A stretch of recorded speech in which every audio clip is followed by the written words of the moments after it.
அனைவருக்கும் வணக்கம். இந்த பிளாட் எங்கே இருக்குதுன்னு பார்த்தீங்கன்னா, நம்ம மதுரை டு அழகர்கோவில் ரோட்டில் சூர்யா நகர் உள்ளே வந்தீங்க அப்படின்னா 10வது லெஃப்ட் எடுத்தீங்க அப்படின்னா ஜிஆர் நகர் போகிற பாதை இருக்கும். இந்த பக்கம் நம்ம 3 மாடியிலேருந்து வரலாம், சூர்யா நகர்லேருந்து வரலாம். அதில் உள்ளே வந்தீங்கன்னா இது பொறியாளர் நகர் ஃபுல்லாக ரெசிடென்சி ஏரியா தான். இந்த சர்ச் ஒன்றுங்க இருக்குது. பிளாட் வந்து இந்த ரோட்டில் போனீங்கன்னா 2வது லெஃப்ட்டு. கரெக்டாக அந்த பொறியாளர் இவ்வளோ தூரம் வந்துட்டு இந்த சர்ச்சை விட்டு உள்ளே வந்தீங்க அப்படின்னா ரோட்டில் வந்து 2வது பிளாட்.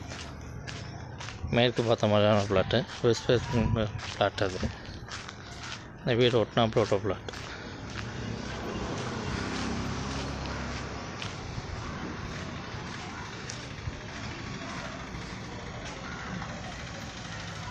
ஃபுல்லாக ரெசிடென்சியல் ஏரியா தான், சுற்றி வீடுகள் இருக்குது.